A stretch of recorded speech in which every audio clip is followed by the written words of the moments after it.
Hello, our dear viewers. President Abdel Fattah al-Sisi met on Monday in Abu Dhabi with Sheikh Mohammed bin Zayed, President of the United Arab Emirates.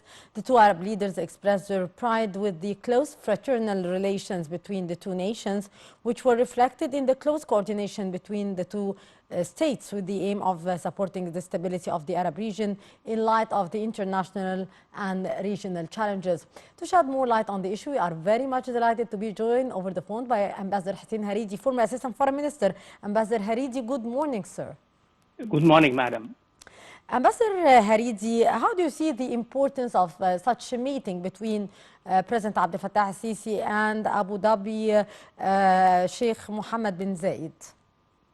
Well, I see it in the context of mutual interest and concerns about the latest developments in the region and in the world in the light of the 78th session of the General Assembly of the United Nations and the high-level meetings, as well as the two summits that one of them is already underway, the summit on sustainable development and on the agenda of 2063.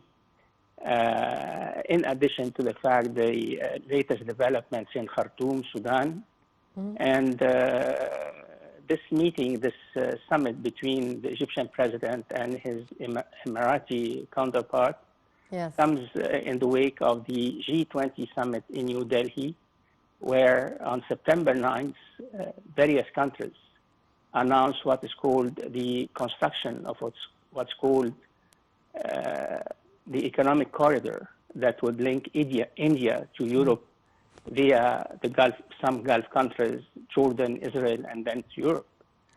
So I guess the summit between the Egyptian president and Sheikh Mohammed bin Zayed of the United Arab Emirates would dwell on these developments and try to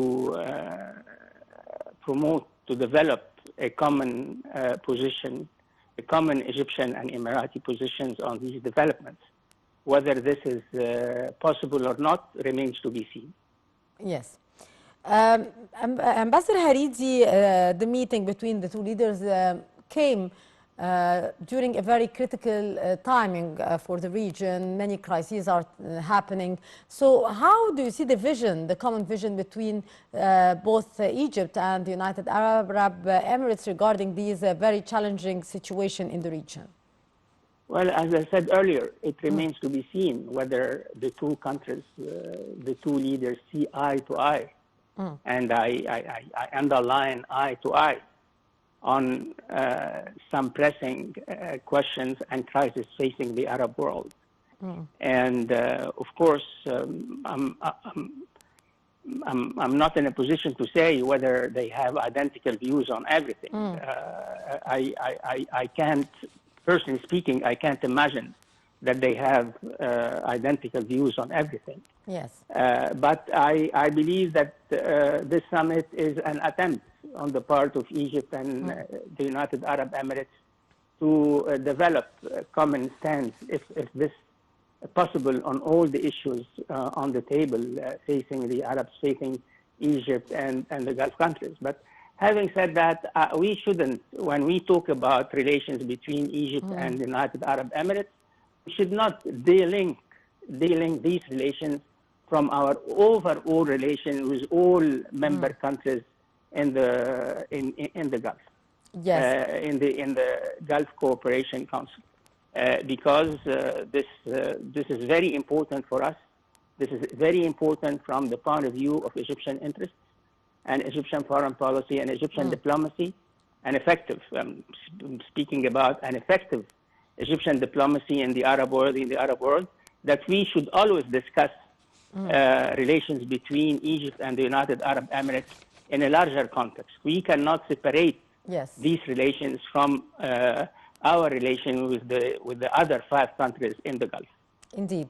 Mr. Ambassador, also the summit tackled the discussions of the COP28, which Dubai will host by the end of the year, building on what was achieved in Sharm el-Sheikh COP27 summit.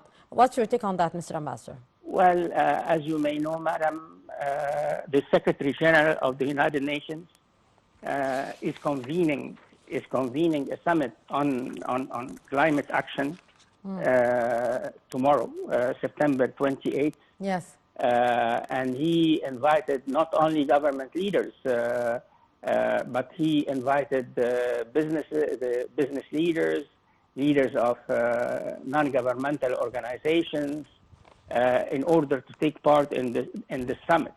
And I guess the COP28 in the United Arab Emirates that is scheduled to take place next December would take it from here. Definitely, the summit yesterday between the Egyptian president and the president of the United Arab Emirates could have discussed coordination between the actual chairman of the COP27, which is Egypt, and the chairman of the next COP conference, COP28 in the United Arab Emirates. But I guess due to the hurricanes, floods, droughts that we have seen from the end of COP27 last year till today, I guess there is now a universal realization that urgent actions should be taken. So let's hope that COP28 would meet the challenge in light of the results of the climate summit that the Secretary General of the United Nations, Mr. Antonio Guterres, is convening tomorrow in New York. Yes, indeed. Ambassador Hussein Haridy, former Assistant Foreign Minister, always a pleasure to listen to your precious input, sir. Thank you so much for being with us and have a very good day. Our dear viewers will go to a short break, and after that we'll be back to continue the segments in the breakfast show, so stay tuned.